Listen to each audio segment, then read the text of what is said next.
Ya, kita memuji Tuhan. Selamat sore bagi semuanya. Kita menantikan juga teman-teman kita. Kita memuji Tuhan dan menyembah Tuhan.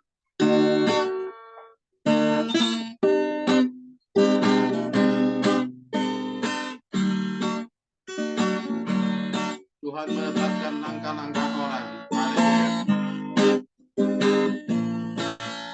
Tuhan menetapkan langkah-langkah orang yang hidupnya berkenan kepadanya. Apabila ia jatuh, tak sampai tergeletak, sebab Tuhan menopang tangannya. Tuhan menetapkan langkah-langkah orang yang hidupnya berkenan kepadanya. Apabila ia jatuh, tak sampai tergeletak, sebab Tuhan menopang tangannya.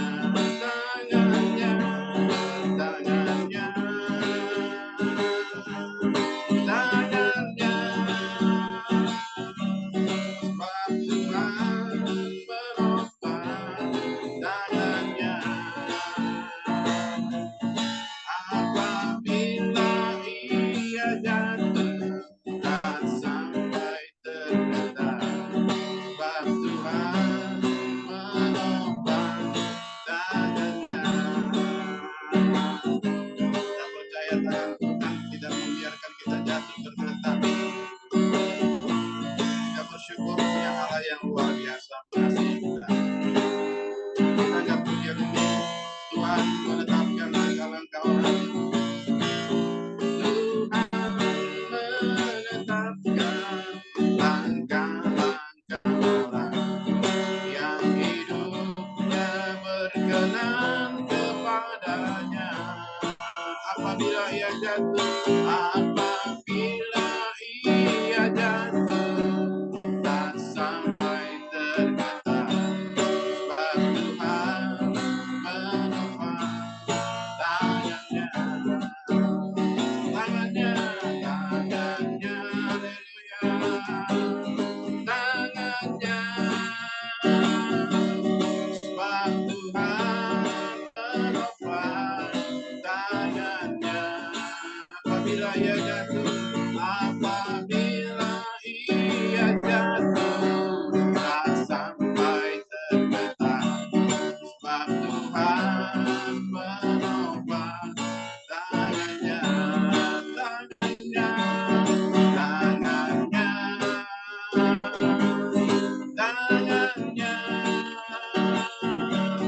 sebab Tuhan menopang tangannya.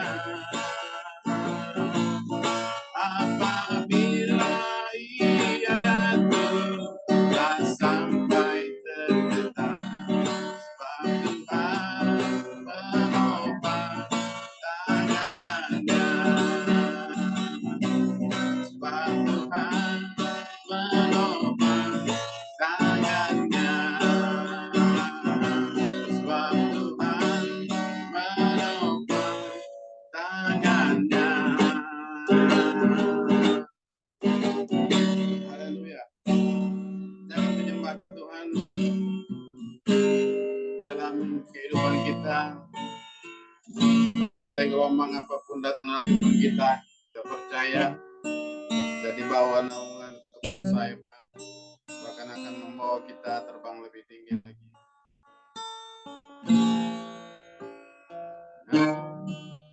Lingkupiku dengan sayapmu, naungiku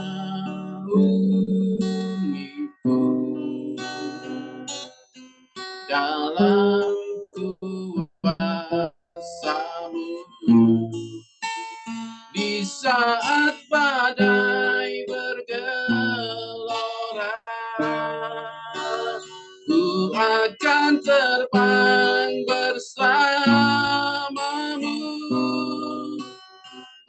Kau Raja atas semesta, ku tenang sebab Kau Allahku.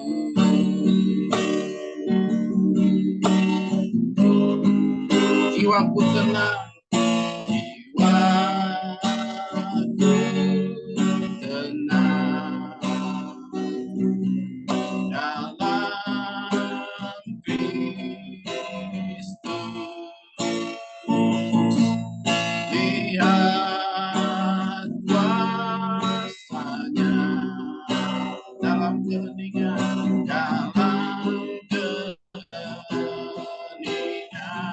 saat badai, di saat badai bergelora, ku akan terbang bersamamu. Bapa Kau Raja atas semesta, ku tenang sebab Kau Allahku. Ku tenang sebab Kau Allahku. Ku tenang sebab Kau Allahku.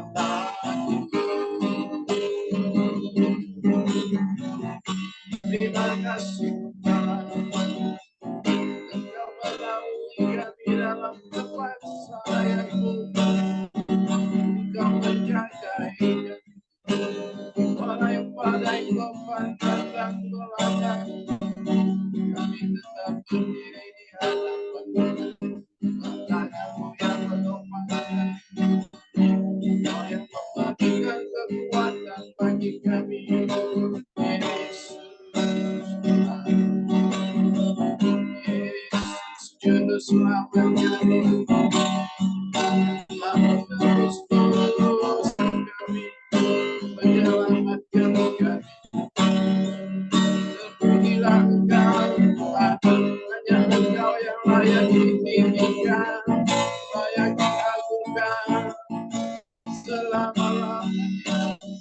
Hanya Engkau Yesus, hanya Engkau Yesus, nama yang berkuasa di bumi dan di surga. Terpujilah Tuhan. Haleluya, haleluya.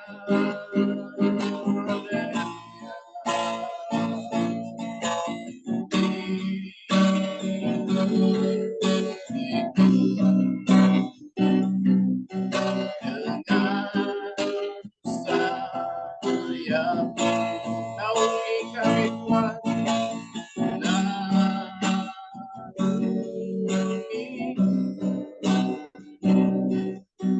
dalam kuasa-Mu badai, di saat badai bergelora, ku akan terbang bersamamu. Bapa Kau Raja atas semesta, ku tenang sebab Kau Allahku. Saat badai bergelora, ku kan terbang bersamamu Yesus. Kau Raja atas semesta, sebab Kau Allahku. Di saat badai bergelora, ku akan terbang bersamamu. Bapa Kau Raja atas semesta, ku tenang sebab Kau Allahku.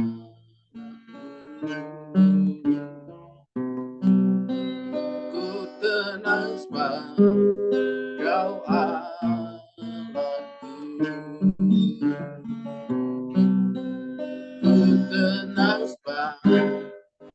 doa.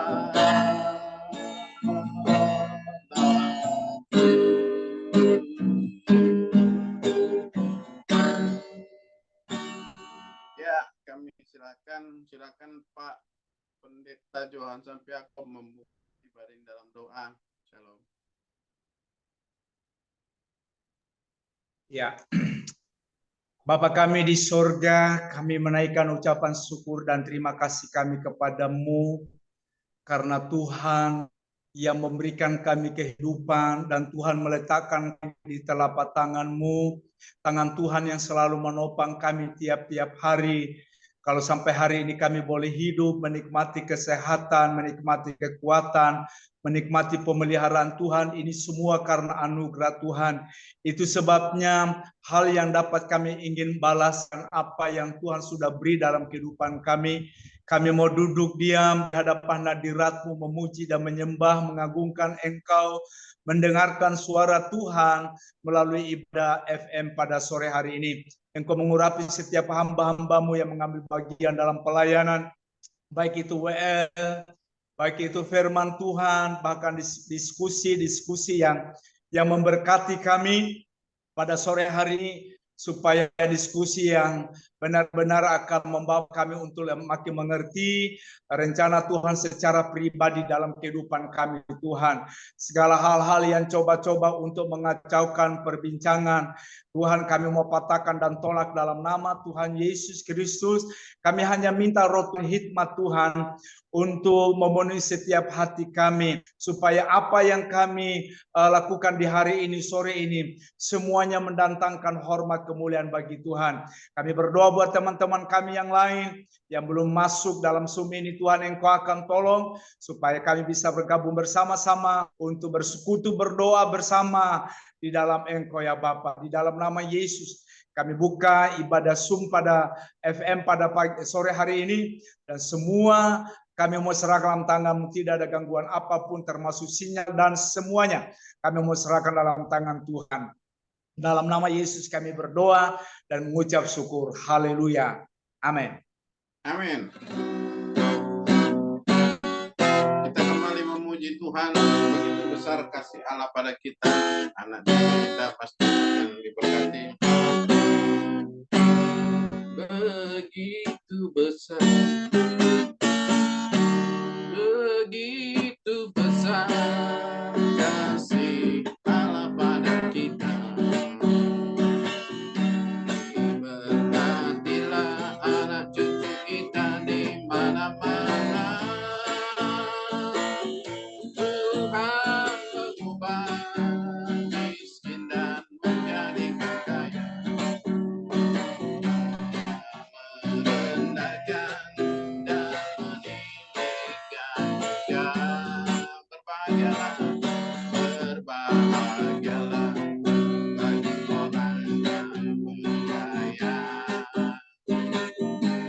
Anak cucunya pasti tidak akan meminta-minta, karena Allah menggenapi firman-Nya. Tiada yang mustahil bagi orang percaya. Begitu besar, begitu besar kasih Allah pada kita. Diberkatilah anak cucu kita di mana-mana. Tuhan mengubah miskin dan menjadikan kaya, Dia merendahkan dan meninggikan juga. Berbahagialah, berbahagialah bagi orang yang percaya. Anak cucunya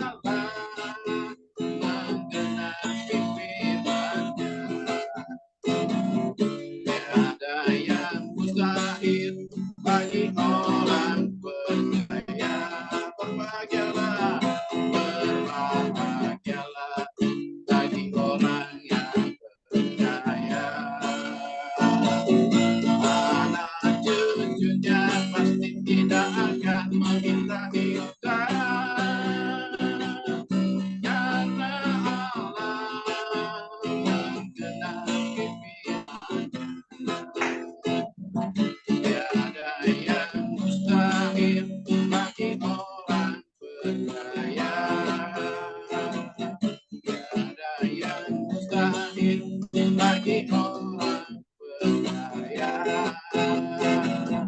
Tiada yang mustahil bagi orang percaya. Haleluya. Kita sambut firman Tuhan. Temanya anugerah keselamatan. Karya terbesar dalam kehidupan yang kita terima adalah Yesus berikan hidupnya untuk kita, menyelamatkan kita. Bahkan oleh kuasa darahnya dia telah menebus dosa-dosa kita. Kita sambut firman Tuhan yang akan disampaikan oleh Bapak Felix Hartanto. Dia akan memberkati kita sebab firman Tuhan adalah pelita bagi kaki kita dan terang bagi jalan.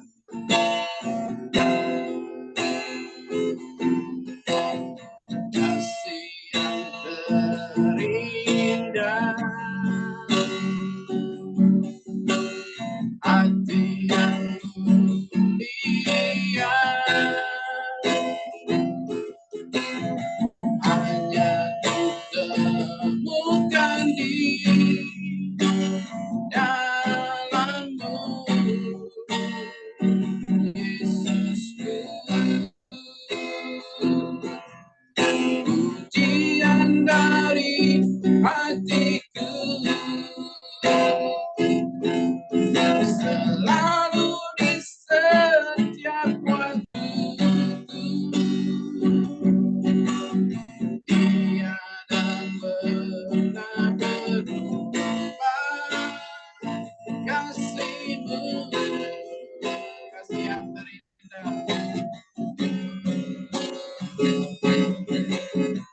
kasih yang terindah, hati yang mulia, hanya kutemukan di dalam-Mu, Yesusku. Pujian dari hatiku, pujian dari hatiku, selalu di setiap waktu. Tiada pernah berubah kasih-Mu, karya terbesar,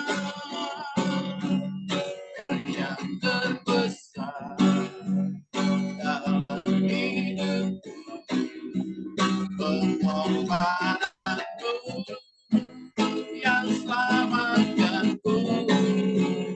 Engkaulah harta yang tak ternilai, yang dan ku hargai. Yesus, Engkau kagumi, karya terbesar dalam hidupku, pengorbananmu yang selamatkanku. Engkaulah harta yang tak ternilai, yang ku miliki dan ku hargai. Karya terbesar dalam hidupku, pengorbananmu yang selamatkanku. Engkaulah harta yang tak ternilai, yang ku miliki dan ku hargai. Yesus, Engkau ku kagumi. Yesus, Engkau ku kagumi.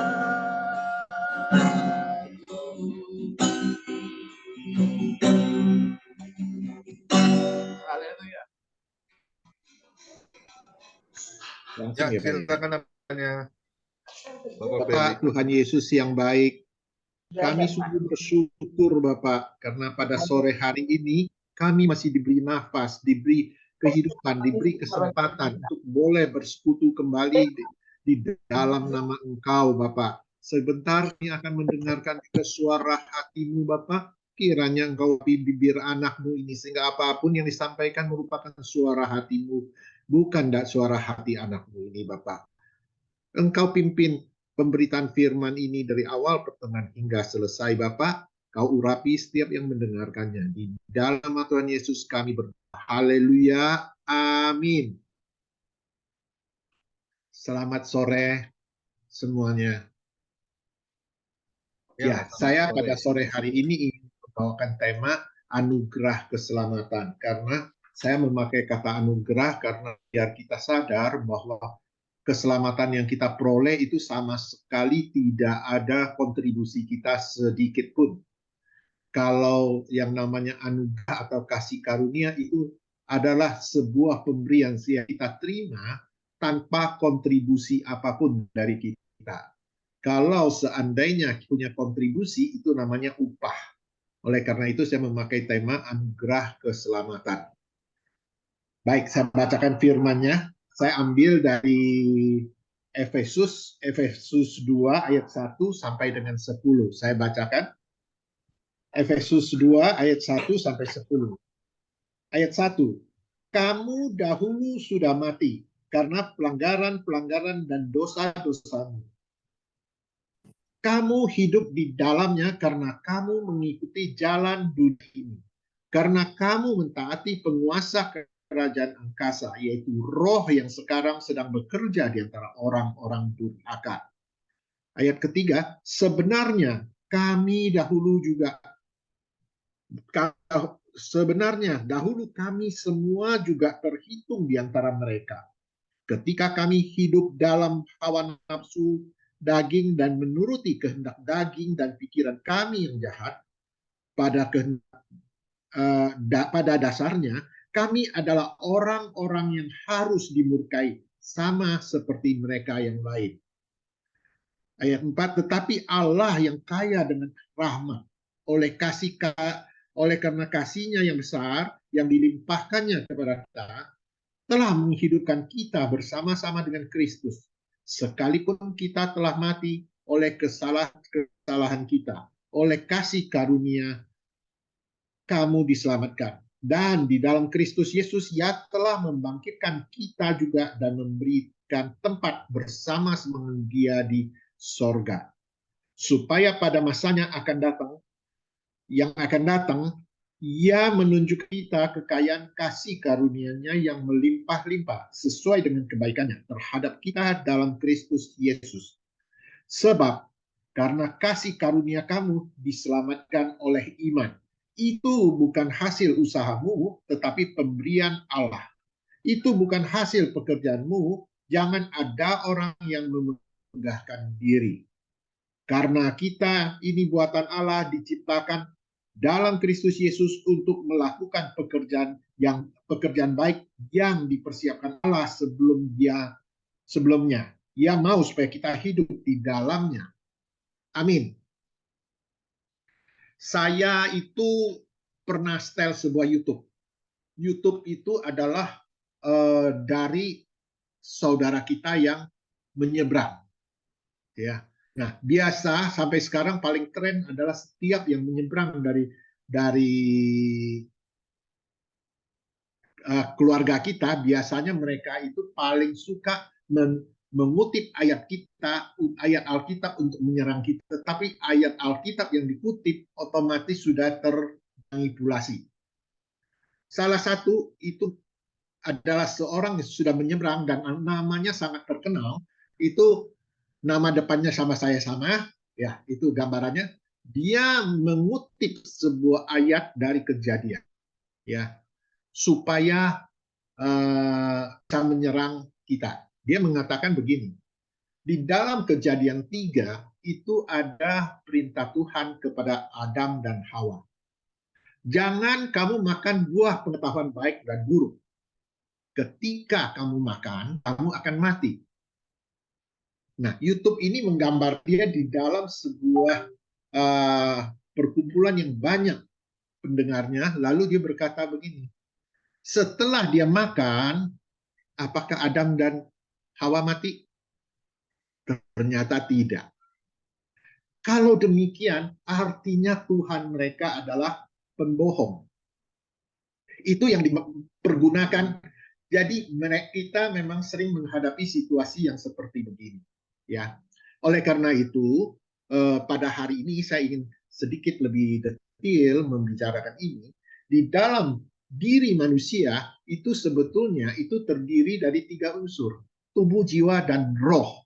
Nah, di sini yang dia tidak mau kupas, tetapi dia mengatakan, Tuhan mengatakan kalau kamu makan, kamu akan mati. Ternyata tidak mati. Maka Tuhan kita adalah pembohong. Dia mengatakan demikian. Di dalam diri manusia itu terdiri tubuh, jiwa, dan roh. Sebetulnya pada saat Adam dan Hawa makan buah yang dari pohon pengetahuan baik dan buruk, yang mati adalah roh. Roh itu mati berarti terputusnya hubungan antara dia dengan Tuhan. Sehingga dia itu sudah tidak berhak atas kerajaan surga. Itu yang disebut dengan kematian, kematian roh. Kenapa disebut kematian roh? Karena Tuhan datang ke dalam dunia ini, fokusnya adalah kepada roh kita, penyelamatan roh kita.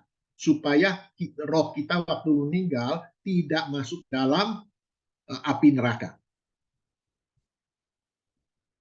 Kematian itu hanya ada 2 tempat, yaitu kita akan dimasukkan api neraka atau kita akan masuk ke kerajaan sorga.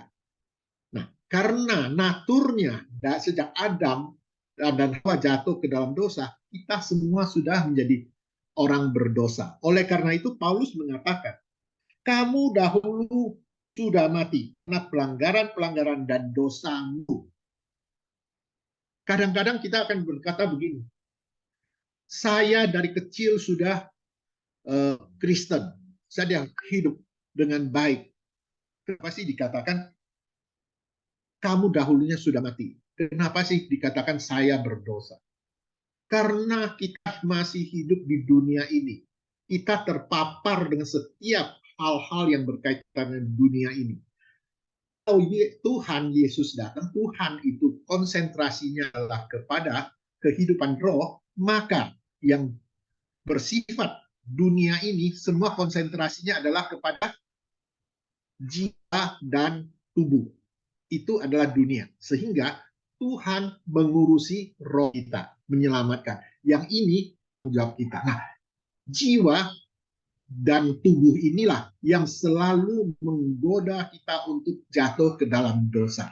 Ya, kamu hidup di dalamnya karena kamu mengikuti jalan dunia. Jadi jalan dunia ini yang selalu menggiring kehidupan kita. Sehingga kita mempunyai karakter-karakter dunia ini. Apa itu karakter dunia? Kalau kita lihat di dalam Galatia 5, ayatnya yang ke-19, di sini jelas dikatakan, perbuatan daging telah nyata, yaitu percabulan, pencembaran, hawa nafsu, penyembahan berhala, sihir, perseteruan, perselisihan, iri hati, amarah, kepentingan diri sendiri, percintaan roh, roh pemecah, kedengkian, kemabukan, pesta pora, dan sebagainya. Dan jadi kita selama dipimpin oleh dunia, maka hal-hal demikian yang menguasai kita. Ya, kita adalah dengki, kita adalah pemecah belah, kita adalah kemabukan, perceraian, ya, selalu mengutamakan kepentingan diri sendiri. Saya pernah menyaksikan kesaksian seorang pendeta. Pendeta ini orang Manado. Satu hari dia diundang ke Manado dari Jakarta untuk menyampaikan KKR. Ya, dia menyampaikan KKR. Lalu waktu dia sampai di Manado, dia turun pesawat, dia dijemput. Di saat dijemput itu, dia jalan sepanjang jalan menuju ke gereja, dia menemukan spanduk-spanduk yang terpasang.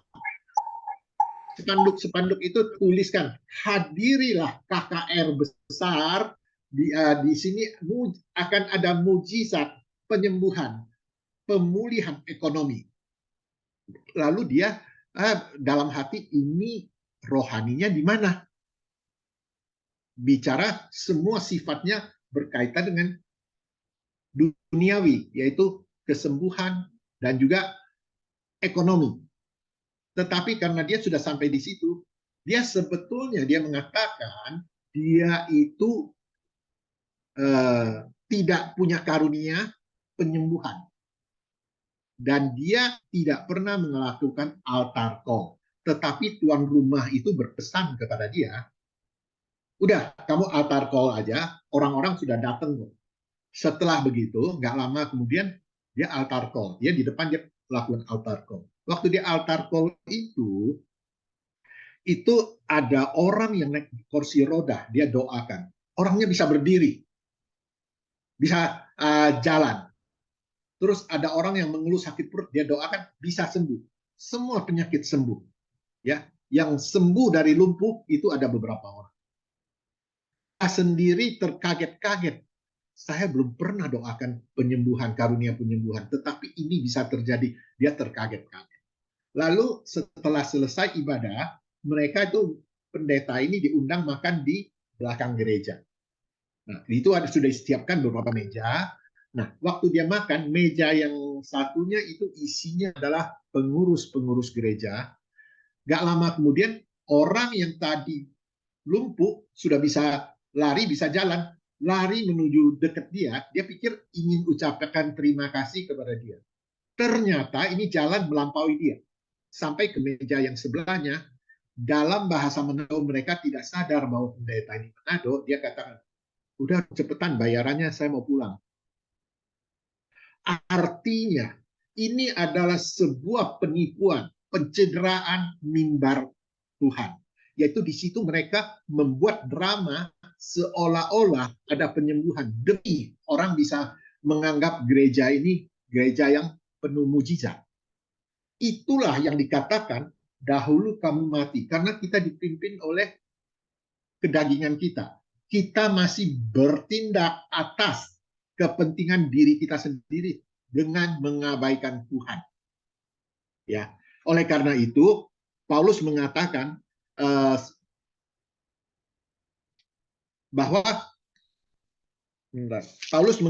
bahwa kamu hidup di dalamnya. Artinya kita dipimpin selama ini hidup di dalam pimpinan daging. Selama kita dipimpin oleh daging, maka roh kita mati. Roh yang mati itu sama dengan seperti mayat, tidak bisa respon. Saya lebih mudahnya saya bisa kasih gambaran begini. Yang disebut roh mati itu, roh yang mati itu, kalau saya gambarkan begini. Seperti seorang menteri dipecat oleh presiden. Di saat sudah dipecat, maka dia secara manusianya dia masih hidup, tetapi dia sudah tidak punya fungsi, tidak punya kesempatan untuk berada di pemerintahan. Terputus. Itu yang disebut hubungan terputus antara kita dengan Tuhan seperti itu. Sehingga kita tidak bisa menjangkau Tuhan lagi. Nah, kalau menteri yang sudah dipecat, itu supaya bisa menjangkau Tuhan lagi, itu alternatif adalah ada penyambungnya. Penyambungnya siapa? Kita tahu kalau pemerintahan kita banyak yang dilakukan oleh Bapak Luhut Bin Sarpanjaitan menjadi penyambung lidah. Jadi orang yang sudah seperti kita contoh waktu pemilu itu ada presiden yang wakil presiden oposisi yang kalah dalam pemilihan itu bisa dirangkul karena dijembatani oleh Luhut. Demikian juga dengan putusnya hubungan kita dengan Tuhan, maka kita tidak bisa menjangkau Tuhan. Sedangkan dikatakan bahwa keberadaan Tuhan itu adalah waktu dia mati di kayu salib, dia menyediakan tempat di sorga untuk kita. Tetapi kita sudah terbuang oleh Tuhan, kita tidak bisa menjangkau itu. Kita butuhkan Tuhan Tuhan menyediakan seorang Luhut versi Tuhan, yaitu Yesus Kristus, yang menyambungkan kembali komunikasi kita. Atau lebih mudahnya, kita mempunyai sebuah kabel yang ujungnya ada lampu, kita colok ke saklar. Waktu colok, itu nyala. Berarti kita berhubungan dengan Tuhan. Kita posisinya hidup.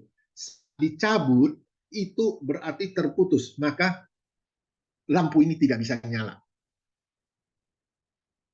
Kalau putusnya adalah setelah dicabut, itu ada penghubung, ada yang berusaha mencolokkan kembali, maka bisa terhubung. Yang parah adalah putus, kabelnya pun sudah tidak ada, sehingga tidak bisa dicolokkan lagi. Itu namanya mati kekal. Sehingga di sini disebut mati, kematian manusia itu ada 3. Pertama, kematian roh. Kedua, kematian jasmani. Jasmani di sini mencakup yaitu kematian jiwa dan tubuh. Lalu kematian kekal. Kalau kematian kekal itu seperti lampu yang ada kabel, kita colok, begitu dicabut, kabelnya pun sudah tidak ada. Tidak bisa dihubungkan kembali. Nah, itu sudah betul-betul final. Kita sudah ada di api neraka. Tetapi kalau kita baru mati secara tubuh, maupun mati secara jiwa, itu masih bisa ditolong oleh selama kita mau bertobat. Ya, nanti di bawahnya kita coba lihat. Dan di sini sebenar ayat 3, sebenarnya dahulu kami semua juga terhitung di antara mereka. Ketika mereka hidup di dalam hawa nafsu, daging, dan menuruti kehendak daging dan pikiran kami yang jahat, pada dasarnya kami adalah orang yang harus dimurkai sama seperti mereka yang lain. Di sini sebetulnya yang disampaikan oleh Paulus, kamu itu adalah menunjuk kepada bangsa di luar bangsa Yahudi.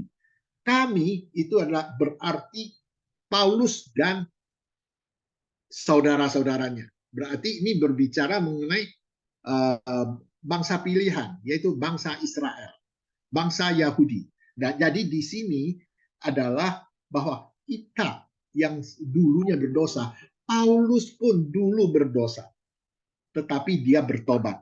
Tetapi sebenarnya dahulu kami semua juga terhitung di antara mereka. Artinya kami dulu juga hidup di dalam pengaruh dalam kuasa Tuhan, kedagingan. Itu yang disampaikan oleh Paulus. Tetapi Allah kaya dengan rahmat, oleh karena kasih-Nya yang besar dilimpahkannya kepada kita, telah menghidupkan kita kembali. Oleh karena kemurahan Tuhan, kita dihidupkan kembali. Artinya kita diberi kesempatan untuk bisa diselamatkan. Jadi di sini karena, tetapi Allah yang kaya rahmat, oleh karena kasih-Nya yang besar, karena kasih-Nya yang besar yang dilimpahkannya kepada kita, telah menghidupkan. Jadi waktu kita bisa diselamatkan kembali itu hanya karena kasih Tuhan yang besar. Jadi itu yang disebut karunia Tuhan, ya, anugerah dari Tuhan, pemberian. Itu tidak ada jasa kita sedikit pun. Nah, jadi Tuhan yang lebih. Seorang Paulus itu di saat dia masih bernama Saulus itu adalah seorang yang sangat jahat kepada umat Kristen. Tetapi karena perkenanan Tuhan, karena anugerah Tuhan, dia bisa diberi kesempatan untuk diselamatkan. Ya. Dan di dalam Kristus Yesus ia telah membangkitkan kita juga dan memberi tempat bersama dengan dia di sorga. Ya. Dalam pemahaman, jadi kita hidup itu, kita bisa hidup, bisa selamat, itu karena karunia Tuhan. Pemahaman di dalam, jadi keselamatan itu tidak bisa dikerjakan oleh kita sebagai manusia. Tetapi dalam pengajaran, dalam pemahaman di dunia ini, banyak pengajaran yang mengatakan berbuat baiklah, kamu bisa masuk surga. Ya. Karena mereka berkeyakinan semakin banyak kita berbuat baik, maka pada saat hari penghakiman itu akan ditimbangkan di dalam neraca. Maka kalau kebaikan kita lebih berat, kita berhak masuk surga. Kalau itu betul demikian adanya, berarti manusia bisa menyelamatkan dirinya. Itu berarti manusia tidak membutuhkan Tuhan. Lalu kita masuk ke ayat ini yang pertama, saya menyebut poin pertama ayat dari 1 sampai dengan 3 itu adalah bicara manusia hidup dalam kebinasaan. Saya akan bicara 4 poin. Poin pertama, manusia hidup dalam kebinasaan. Yang poin kedua, hidup dalam keselamatan. Karena itu dari ayat 4 sampai 7 bicara penyelamatan oleh Tuhan. Ya. Kenapa Tuhan menyelamatkan kita? Karena begitu besar kasih karunia Dia kepada umat manusia. Maka kita diselamatkan oleh Tuhan. Ya. Jadi pemahaman dunia yang mengenai bahwa makin banyak berbuat baik, maka kita akan bisa masuk surga, itu adalah pengajaran yang keliru. Ya.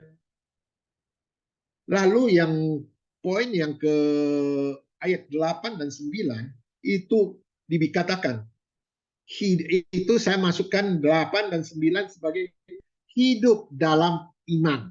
Ya, setelah kita diselamatkan, ya, Tuhan mau kita percaya dan taat kepada Dia. Itu bicara iman. Iman itu adalah perbuatan kita. Oleh karena itu, di saat kita kalau baru roh kita mati, kita masih bisa respon. Kalau kita mati secara total, kita tidak bisa respon.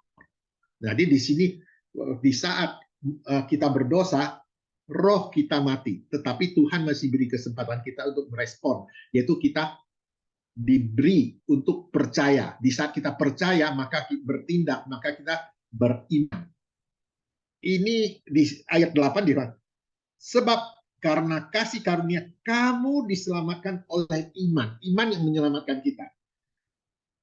Itu bukan hasil usahamu, tetapi pemberian Allah. Ini sebetulnya ada agak kontradiktif, agak paradoks. Satu sisi, kamu diselamatkan sebab karena kasih karunia kamu diselamatkan oleh iman. Iman adalah timbul dari kita sendiri, yaitu kita percaya, kita taat. Itu bicara iman. Tetapi itu bukan hasil usahamu. Dikatakan kita diselamatkan oleh iman, tapi bukan usahamu. Ini yang perlu sebuah pengertian yang agak dalam, yaitu biasanya saya memberi ilustrasinya begini. Kalau diselamatkan oleh iman, berarti kita percaya dan kita mau diselamatkan. Saya menggambarkan ada seorang yang tidak bisa berenang, dia jatuh ke dalam sungai. Pada saat itu muncul sebuah kapal. Nah, kapal itu, di atas kapal melihat ada orang yang tidak bisa berenang, minta tolong. Lalu di atas kapal itu muncul ada orang yang mau nolong. Orang itu katakan, kamu mau saya tolong? Mau. Waktu dia katakan mau, dia percaya. Lalu yang di atas kapal itu mengatakan, kalau kamu mau tolong, angkat tanganmu. Dia angkat tangannya. Dia percaya dan dia taat. Dia punya iman. Tetapi iman itu sebetulnya, iman itu belum menyelamatkan dia. Di saat dia angkat tangan, ya, tangannya dijulurkan ke atas, itu dia belum selamat.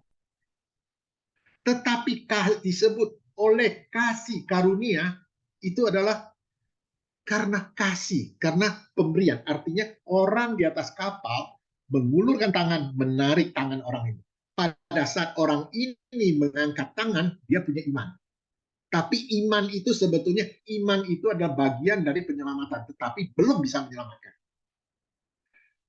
Tetapi di saat, jadi kamu diselamatkan oleh iman. Itu saat kita punya iman, kita taat dan kita melakukan perintah Tuhan. Itu kita punya iman. Setelah itu, Tuhan berkenan memegang tangan kita. Kita akan selamat.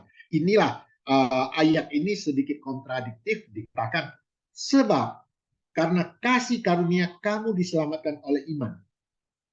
Diselamatkan oleh iman, sampai batas itu bisa punya pengertian bahwa kita menyelamatkan diri kita sendiri. Karena iman adalah timbul dari kita. Tetapi dilanjutkan dengan katakan, itu bukan hasil usahamu, tapi pemberian Allah. Jadi kontradiktif. Jadi di sini saya menjelaskan bahwa iman itulah kita percaya, kita taat, waktu disuruh lakukan ini kita lakukan. Lalu kalau sudah lakukan Tuhan berkenan, maka Tuhan akan menyambut kita. Itu adalah anugerah dari Tuhan. Itu adalah karunia keselamatan dari Tuhan. Maka di sini dikatakan kita hidup dalam iman. Jadi setelah kita poin pertama kita hidup dalam kebinasaan. Poin kedua, kita hidup dalam keselamatan. Poin ketiga, kita hidup di dalam iman.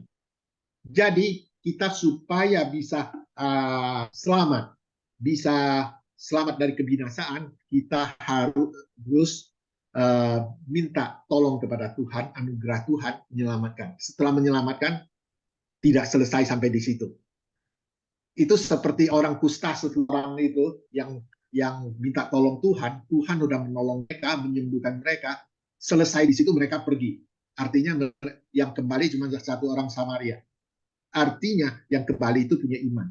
Kita kalau sudah sadar bahwa Tuhan, karena kasih karunia Tuhan, kita boleh berada pada kehidupan yang selamat, maka kita harus beriman, percaya, taat kepada Tuhan. Nah, itu poin ketiga itu disebutnya hidup dalam iman percaya kita. Ya. Poin keempat, hidup dalam pelayanan. Yaitu karena yang ke-10. Karena kita ini buatan Allah, diciptakan dalam Kristus Yesus untuk melakukan pekerjaan baik yang dipersiapkan Allah sebelumnya yang mau supaya kita hidup di dalamnya. Artinya rancangan Tuhan kepada kita adalah kita harus melayani Tuhan dengan melakukan perbuatan yang baik. Ya. Saya mengutip sebuah kata-kata dari Ibu Teresa. Itu bagus sekali. Dia mengatakan begini. Kadang kita berpikir bahwa kemiskinan hanyalah kelaparan, telanjang, dan tunawisma. Kemiskinan karena tidak diinginkan, tidak dicintai, dan tidak diperhatikan adalah kemiskinan terbesar. Kita harus mulai dari rumah kita sendiri untuk mengatasi kemiskinan ini. Nah, kalau kita berpikir kemiskinan itu hanya secara harfiah, yaitu menyangkut hajat hidup kita di dunia ini, kita keliru. Karena di balik itu yang namanya miskin itu ada miskin kasih sayang. Miskin kita tidak peduli kepada orang susah. Itu artinya kita miskin kasih. Itu yang harus kita sadari bahwa ada firman mengatakan Tuhan tidak melihat yang kelihatan yang kita lihat, tetapi dia memperhatikan yang tidak dilihat oleh manusia, yaitu hati. Artinya yang disentuh oleh Tuhan di sini semua bicara soal hati. Yang urusan duniawi itu betul-betul tidak punya nilai yang terlalu tinggi untuk Tuhan. Tuhan akan melihat hati kita. Apakah kita mempedulikan kemiskinan yang sebenarnya, yaitu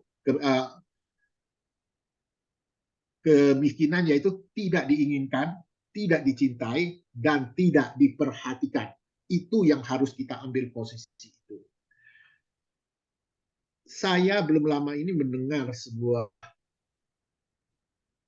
kesaksian dari seorang gembala muda. Gembala muda itu mengatakan begini, ia punya gereja, ya, di gereja dia itu ada seorang ibu. Ibu itu adalah anak seorang konglomerat nomor 4 di Indonesia. Tidak disebutkan namanya, tidak disebutkan waktunya, sehingga kita tidak tahu anaknya siapa. Karena urutan 4 pun selalu berganti. Itu anak itu, ibu itu adalah anak konglomerat nomor 4 di Indonesia. Kalau datang ke gereja, itu badannya wangi, bersih, sangat luar biasa. Kalau kata pendeta itu, kalau dia sudah pakai parfum yang paling bagus untuk si pendeta, kalau ketemu ibu ini mungkin dia cuma seperti pakai parfum yang dibeli di pinggir jalan yang murahan. Sangat kalau kita bahasa gaulnya sangat kinclong. Satu hari ibu ini minta izin ingin mengundurkan diri dari gereja. Lalu ditanya sama Pak Pendeta ini, kenapa kamu mau mengundurkan diri? Ya, karena saya ingin melayani Tuhan dengan cara yang berbeda. Lalu Pak Pendeta, kamu mau melayani bagaimana? Enggak, saya mau bikin gereja. Ya sudah, akhirnya dikasih keluar. Di saat ibu ini keluar, ternyata dia mendirikan gereja. Ini mungkin bisa nanti dicek apa benar. Ini karena sebuah kesaksian. Dia mendirikan gereja di TPA Rawa Kucing, Tangerang kalau nggak salah. Rawa Kucing, tempat pembuangan akhir, berarti tempat sampah. Isinya pemulung semua. Setelah dia mendirikan gereja itu, di situ 2 lantai gerejanya. Satu hari, mantan gembalanya ini, pendeta muda ini diundang untuk berkhotbah di sana. Di saat pendeta ini berkhotbah di atas lantai 2 itu bau masih sangat mengganggu untuk dia. Lalu setelah itu selesai ibadah, ibu ini mengajak Pak Pendeta untuk turun ke bawah. Pak, kita salami para jemaat. Pak Pendeta ini, ya sudah. Dia mengatakan, dia betul-betul sebetulnya setelah melihat sikap si ibu ini, dia merasa dia sangat berdosa. Karena kenapa? Waktu salaman dia jaga jarak, dia memberikan tangannya dengan jarak yang agak jauh. Karena dia merasa itu baunya sangat luar biasa, dia tidak terbiasa. Setelah jemaat itu rata-rata ada pemulung di TPA itu. Setelah dia salaman, anak-anak salami ibu ini. Ibu ini memeluk anak-anak itu satu persatu. Pak Pendeta muda ini kaget. Setelah selesai, dia tanya kepada ibu ini, Bu, kok ibu bisa sih memeluk anak-anak itu satu persatu? Karena dia membayangkan ibu ini hidup sangat eksklusif waktu di gereja dia. Jawab ibu itu, saya banyak hutang kepada Tuhan, kepada Yesus, katanya. Nah, ini adalah bentuk kalau kita menyadari bahwa kita ada hari ini, kita selamat hari ini. Ini karena karunia Tuhan, karena belas kasihan Tuhan, maka seharusnya kita bisa melayani seperti yang dilakukan. Ya. Nah, ada contoh lain, yaitu satu hari ada seorang gembala di daerah Jawa Timur, dia diundang untuk mengikuti seminar KKR di gerejanya Paul Choyonggi di Korea. Pada saat dia hadiri di sana, itu ternyata pengunjungnya padat sekali. Sehingga mobil mereka jarak 1 kilo dari gereja, mereka sudah harus berhenti. Lalu jalan kaki. Sepanjang jalan kaki itu isinya orang yang sangat rapi dan kelihatan wajahnya bukan wajah karyawan. Wajahnya betul-betul terlihat dengan baik, kelihatan orang-orang berada semua. Sambil menyalami setiap orang yang lewat, sambil membungkuk kepala, hormat. Lalu ini pendeta ini merasa bingung. Ini orang yang sangat rapi, siapa ya? Dia tanya kepada guide lokal situ yang juga seorang pendeta yang nyambut dia. Dia bilang, mereka itu bukan orang sembarangan, mereka itu bos-bos. Ternyata ada salah satunya dalam bosnya Hyundai. Salah satunya bosnya saya, dia bilang. Wah, kenapa seorang bos yang demikian besar mau berpanas-panasan berdiri menyambut orang dan sangat sopan. katakan begini, mereka itu merasa diberkati Tuhan. Lalu mereka itu merasa mereka harus melayani Tuhan. Tetapi mereka tidak punya waktu karena setiap hari mereka itu sibuknya luar biasa.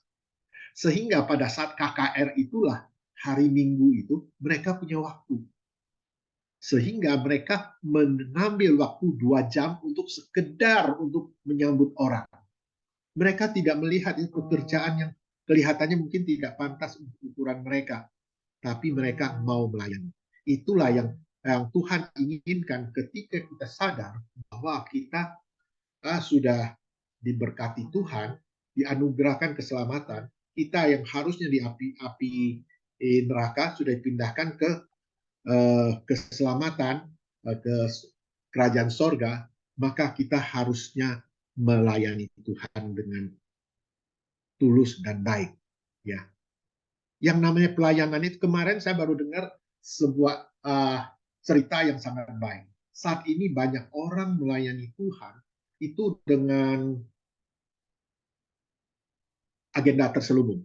Sehingga kategori jemaat atau orang melayani Tuhan itu ada kategori, dikategorikan oleh seorang gembala begini, yang namanya pelayanan.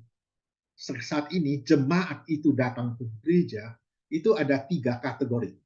1, kategori konsumen. 2, kategori kontributor. 3, kategori kolaborator. Nah, apa bedanya? Kategori konsumen, dia datang ke gereja. Ini jemaat, bicara jemaat ya. Datang ke gereja adalah apa yang bisa saya dapatkan dari gereja. Sehingga tipe pelanggan ini biasanya lebih sebagai komplain, menuntut, dan semua kembali kepada diri sendiri, yaitu semua ke sayanya. Kalau saya datang ke gereja itu, saya dapat apa? Ya. Terus datang ke gereja itu, ya ini nggak ada AC, nggak mau. Itu tipe konsumen. Jadi mereka datang untuk menikmati yang bisa mereka nikmati. Itu jemaat, kategori jemaat. Pertama konsumen. Yang kedua, kategori kontributor. Kalau kontributor itu datang ke gereja, mereka rela. Kalau gereja perlu apa? Sumbang. Tetapi sampai di situ tidak selesai karena mereka itu baru koma, mereka masih punya agenda. Setiap kali kalau ada pengalaman bahwa ada sebuah gereja di saat renovasi ada satu orang yang nyumbangnya cukup besar. Nah, pada acara persenian itu ada meja, disediakan meja persenian itu, meja, dia ditempatkan bukan di meja pertama bersama petinggi-petinggi, ditempatkan di meja yang kedua. Dia protes luar biasa dan sejak saat itu meninggalkan gereja itu. Kecewa dia. Itu kontributor. Jadi ketika kita memberi, kita melayani Tuhan. Di balik itu kita punya sesuatu. Di saat orang datang ke gereja, pulang salaman sama pendeta. Pendeta itu lupa menyebut nama dia, sudah tersinggung. Itu kontributor. Jadi memberi, tetapi ada agenda terselubung. Ya. Yang ketiga itu adalah kolaborator. Kolaborator itu artinya kita sudah selesai dengan diri kita sendiri. Kita melayani Tuhan, betul melayani Tuhan. Itu kita bisa lihat dari Yesaya. Yesaya, waktu Tuhan, siapa yang bersedia diutus? Yesaya mengatakan, utuslah saya. Padahal waktu Tuhan lagi katakan mau utus, orang itu Tuhan belum memberitahu itu kemana, di sananya bagaimana, tetapi dia sudah menyiapkan. Jadi dia betul-betul punya hati untuk melayani sampai di situ titik. Dia selesai dengan diri dia sendiri. Dia tidak punya embel-embel, bukan koma di saat utuslah saya, koma, tidak. Titik di situ. itulah pelayanan yang seharusnya kalau kita sebagai anak Tuhan. Ya, mungkin itu firman singkat hari ini. Amin. Bapak, terima kasih. Anakmu telah selesai berbicara, Bapak. Kiranya firman yang singkat ini boleh memberkati setiap yang mendengarkannya, Bapak. Dan terutama kami semua menyadari bahwa karena begitu murah kasih karunia-Mu, kami boleh berhak atas kerajaan sorga. Kami boleh berhak atas keselamatan ini. Oleh karena itu, Bapak, kiranya izinkan kami terus melayani Engkau, Bapak. Kami akan melayani Engkau dengan hati yang tulus, Bapak. Kuatkan dan mampukan kami, Bapak. Kami ingin menyerahkan seluruh hidup kami hanya di dalam tangan Engkau. Dalam nama Tuhan Yesus kami berdoa. Haleluya. Amin. Ya, terima kasih untuk hambanya Bapak Felix Artanto ya yang sudah melayani kita semua melalui kebenaran firman Tuhan, isi hati Tuhan. Memang satu anugerah keselamatan ya kalau sampai hari ini kita jadi orang pilihan Tuhan. Matius 22 ayat 14, kita ini bukan hanya terpanggil, tapi jadi orang pilihan Tuhan. Amin. Lukas 5 ayat 32, Tuhan Yesus itu datang bukan untuk mencari orang benar, tapi dia mencari orang yang berdosa. Untuk apa? Untuk bertobat. Ya, untuk bisa melakukan yang tadi dikatakan 4 poin ya. Jadi hidup dalam kebinasaan tentunya kita sudah tidak mau seperti itu. Dan yang kedua, hidup dalam keselamatan. Itu harus kita raih dalam setiap kehidupan orang percaya. Amin. Ya, kita udah jadi orang pilihan Tuhan, kita harus kejar itu keselamatan. Ya, kita harus pegang itu kuat. Agar apa? Agar tidak lepas dari tangan kita. Sehingga kita nanti jika kita dipanggil, kita akan memperoleh keselamatan yang kekal. Tentunya itu di surga. Amin. Dan yang ketiga, kita itu harus tetap hidup dalam iman, tetap percaya hanya kepada Yesus. Amin. Tidak ada yang lain. Karena dia adalah sumber kehidupan dalam setiap kehidupan orang percaya. Bagi yang tetap, Matius 37 ayat 5, berserahlah penuh dan percaya hanya kepada dia. Dan dia pasti akan bertindak. Dia akan memberkati kita, menyertai, bahkan melindungi. Amin. Dan yang keempat, yang terakhir, kita harus hidup dalam pelayanan. Ya, memang hamba Tuhan ya itu siap untuk melayani. Amin. Ya, apapun saya melihat pelayanan Bapak Felix Artanto ya luar biasa ya, sampai keluar pulau saya juga kaget tuh ya, sampai kemana itu kemarin ya. Waduh, itu luar biasa itu benar-benar waktu yang benar-benar yang dipersembahkan yang terbaik buat Tuhan. Gimana tuh Pak kemarin saya lupa tuh. Nias Kemarin sama Bali. Nias ya. Oh iya. Nias, Bali, dulu ke Palu.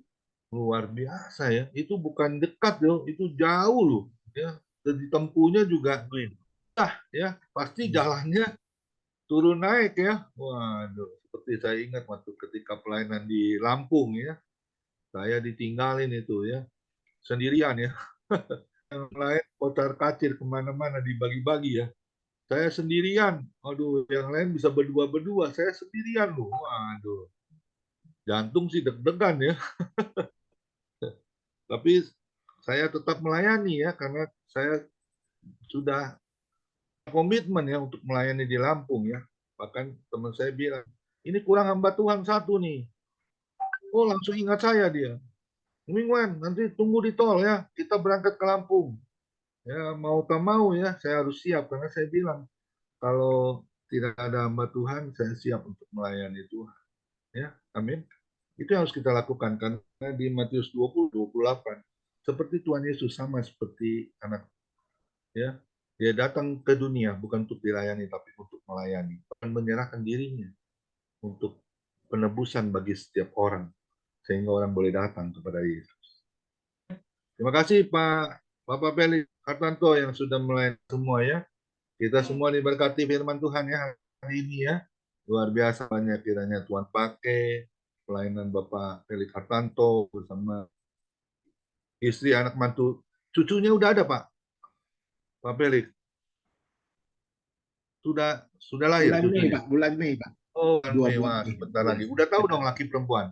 Udah, laki. Wah, puji Tuhan. Wah, Kyonghi. Terima kasih. Sehat nanti cucunya lahir ya. Terima Luar kasih. biasa ya. Tuhan berkati. Kiranya Tuhan pakai terus Bapak Felix Artanto menjadi berkat untuk kemuliaan nama Tuhan. Tuhan Yesus memberkati. Silakan Pak Pendeta Dirkson untuk menampilkan ibadah besok. Kita akan dilayani oleh Bapak Nicholas Liang. Ini juga dari FGB Men ya. Damai di bumi dan di surga jika berjalan bersama Tuhan Yesus. Amin. Kita akan diberkati oleh firman Tuhan. Seperti hari ini kita diberkati oleh hambanya Bapak Felix Artanto.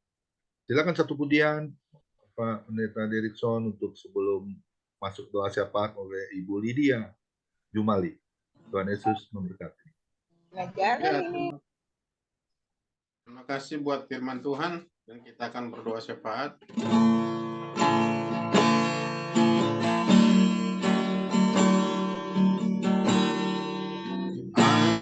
Engkau Tuhan di hidupku, Kau berikan hidup yang baru. Darahmu menyucikan hatiku, menyatakan Kaulah segalanya. Engkaulah sumber pengharapan. Kuasa-Mu sanggup menyembuhkan. Jiwaku pun berserah hanya kepada-Mu. Yesus, Kaulah segalanya.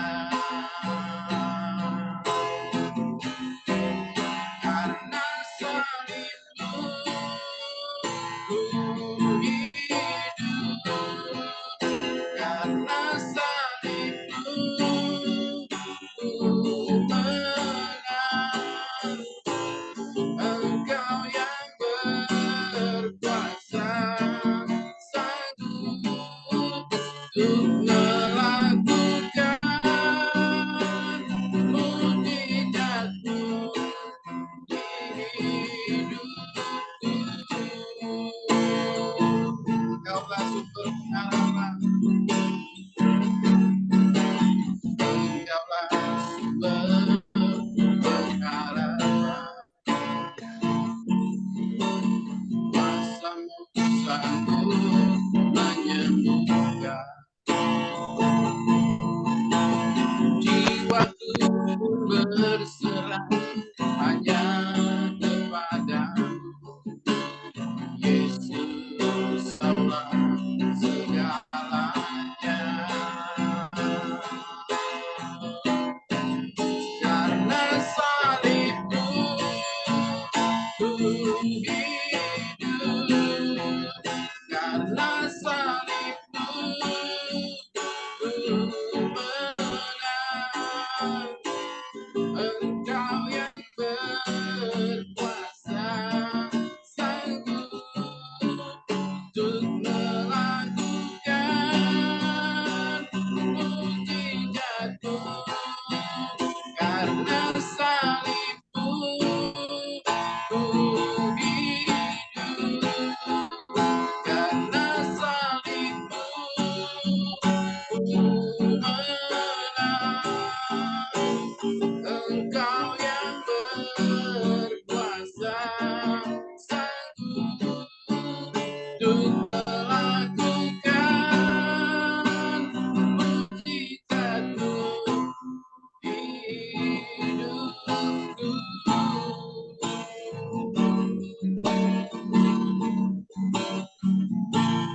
Haleluya. Bapa dalam surga, kami boleh bersyukur. Terima kasih Bapa, sore hari ini kami bisa mendengarkan firman-Mu kembali, menjadi satu pegangan dalam hidup kami, supaya kami boleh tetap Tuhan, memandang kepada-Mu, bahkan kami boleh terus melayani pekerjaan-Mu Tuhan, biarpun masa-masa yang sulit yang harus hadapi, tetapi kami percaya kuasa Tuhan tak pernah berubah. dalam hidup kami. Kuasa-Mu tetap sama Tuhan, kuasa-Mu tidak pernah Tuhan meninggalkan di dalam kehidupan kami ya Bapa. Sebab itu kami bersyukur di sore hari ini, dan kami juga berdoa kembali buat hamba-Mu Pak Felix Tuhan yang sudah melayani. Tuhan pakai terus dalam pelayanannya, berikan kekuatan, kesehatan, hikmat yang daripada-Mu. Bahkan Tuhan tolong buat ibu, buat anak-anaknya, buat menunggu cucu yang akan datang Tuhan. Kau juga tolong semuanya biar boleh berjalan dengan baik Tuhan, dengan kasih-Mu yang akan memelihara, melindungi dan menjaga serta menolongnya ya Bapa.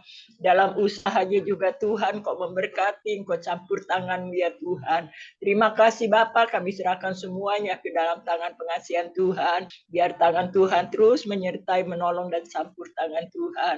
Kami juga berdoa kembali buat Bapak Pendeta Pamingguan Tuhan. Kau tolong, Kau jamah, Kau memberikan jantung yang terbaik Tuhan. Biar Kau mengganti organ-organ yang sudah rusak dan biar Tuhan memberikan yang terbaru lagi. Biar Tuhan pimpin, Tuhan tolong, Tuhan sertai, Tuhan campur tangan-Mu. Kami menyerahkan ke dalam tangan pengasihan Tuhan, buat ibu, buat anak-anaknya, buat mantu cucunya, semuanya Tuhan tolong. Terima kasih Bang, kami serahkan semuanya ke dalam tangan pengasihan Tuhan. Kami juga berdoa buat Pak Hendra Tuhan, Kau jamah, Kau berikan kesembuhan, kesehatan kembali, melayani kembali pekerjaan ya Tuhan. Tolong semua anak mantu cucunya Tuhan, buat ibu juga Kau terus berikan kesehatan, kekuatan, hikmat yang daripada-Mu. Pakai semua anak-anaknya boleh menjadi hamba-Mu ya Bapa. Terima kasih Tuhan, kami serahkan semua ke dalam tangan-Mu. Buat Bapak Direkson juga Tuhan Kau pakai, Kau sertai, Kau tangan semua yang sudah mengikuti di dalam Zoom ini Tuhan tolong, Kau memberkati, Kau campur tangan-Mu mereka masing-masing dalam pekerjaannya. Tuhan memberkati, Tuhan menolong, biar banyak jiwa-jiwa boleh datang kepada Tuhan. Bahkan apa yang menjadi keperluan tempat mereka masing-masing bekerja Tuhan, gereja-gereja yang dilayaninya, Tuhan juga akan tolong cukupi semua keperluannya. Apa yang menjadi keperluan Tuhan buka jalan, Tuhan menolong. Lebih dari itu Tuhan berikan kesehatan kami semuanya, biar kami terus sehat, kami boleh terus melayani Tuhan, terus kami boleh memuji dan memuliakan, bahkan meninggikan nama Tuhan. Mari jamah semuanya, biar kuasa mujizat Allah akan menyertai dan campur tangan Tuhan. Terima kasih Bapa, kami serahkan semuanya ke dalam tangan kasih-Mu. Tuhan pakai semua hamba-hamba-Mu, boleh jadi berkat, menjadi panutan, menjadi contoh, menjadi teladan yang baik Tuhan. Biar banyak jiwa bisa melihat bahwa dalam pelayanan, dalam kehidupannya, ada kuasa Tuhan yang menyertai dan campur tangan Tuhan. Dan juga buat anak-anak Tuhan pakai, boleh menjadi berkat bagi kemuliaan nama-Mu ya Tuhan. Terima kasih Bapa. Kami serahkan semuanya ke dalam tangan kasih-Mu. Biar tangan Tuhan terus menolong, terus menyertai dan campur tangan. Kami terus mendoakan Tuhan buat famili istri ini boleh berjalan dengan baik dengan pimpinan yang daripada Tuhan. Satu kali kelak boleh bersama-sama bertemu dan mengadakan satu Tuhan pertemuan dalam Tuhan di Zoom ini ya Bapa, biar kami bisa bertemu satu dengan yang lain, saling memberikan kesaksian, memberikan Tuhan apa yang kami sudah alami selama kami mengikuti Zoom ini Tuhan. Terima kasih Bapa, kami bisa berkenan dengan melalui Tuhan darah ini ya Bapa, biar kuasa mujizat Allah terus menyertai dan menolong dengan Tuhan. Doakan juga kembali buat Tuhan pemerintah kami, Bapak Presiden Wakil dan Ibu Pusat sampai dengan Tuhan. Di dalam lingkungan kami yang terkecil, di dalam RT, RW Tuhan, kami juga jadi berkat di tengah-tengah warga itu ya Bapak. Biar banyak jiwa-jiwa yang boleh datang, boleh percaya kepada Tuhan. Semua doa kami, permohonan kami, masih banyak yang kami mau minta Tuhan, biar kuasa mujizat Allah menyertai buat kami semuanya. Makasih Bapa, inilah doa dan permohonan kami. Puji dan hormat syukur, kebesaran dan kemuliaan hanya bagi nama Tuhan. Di dalam nama Yesus kami sudah berdoa. Haleluya. Amin. Mari kita angkat kedua tangan kita, kita mau terima berkat yang datangnya dari Tuhan Yesus Kristus. Tuhan Yesus Kristus adalah kekuatan dan perisaiku. Kepadamulah kami semua percaya. Tuhan Yesus memberkati engkau dan Tuhan Yesus melindungi engkau. Tuhan Yesus menyinari engkau dengan wajahnya dan memberi engkau kasih karunia. Dan Tuhan Yesus menghadapkan wajahnya kepada kita semua yang hadir, Bapak Ibu, diberinya damai sejahtera. Kiranya Tuhan Yesus memberkati kesehatan Bapak, Ibu, anak, mantu, cucu, semuanya dalam perlindungan Tuhan Yesus yang sempurna. Dan yang sakit, malam ini juga Tuhan Yesus sudah sembuhkan kita semua boleh sehat. Dan juga kiranya Tuhan Yesus memberkati pekerjaan Bapak, Ibu, anak, mantu, cucu, apapun yang dilakukan tangan kami semua, semuanya diberkati, semuanya beruntung datangnya dari Tuhan Yesus. Dan juga kiranya Tuhan Yesus memberkati pelayanan Bapak, Ibu, anak, mantu, cucu. Perkenanan Tuhan selalu ada. Hati Tuhan Yesus disenangkan. Nama Tuhan Yesus ditinggikan, dipermuliakan, dan diagungkan. Sampai Tuhan Yesus datang di awan-awan yang bermain menjemput kita. Orang-orang yang saleh, yang percaya, yang sudah diberkati firman Tuhan. Sama-sama kita setuju katakan, amin. Tuhan Yesus memberkati kita semua. Silakan bincang-bincang boleh dibantu oleh Bapak Joni Iskandar ya. Tuhan Yesus memberkati. Ya, Ya, Pak Joni udah siap tuh. belum. Saya lagi nih dari kemarin. Gak apa-apa, Pak. Luar biasa. Berkatnya melimpah. Berkatnya mengalir Pak Joni. Tuhan berkati. Bagi-bagi ya Pak Joni. Ya, nanti saya transfer Bu ya. Ya, shalom Bisa Bapak Ibu, kasih Tuhan. Yesus. Shalom Pak Felix Hartanto. Shalom Pak Joni. Terima kasih untuk firman-Nya hari ini yang sudah memberkati kita semua ya. Saya percaya semua diberkati.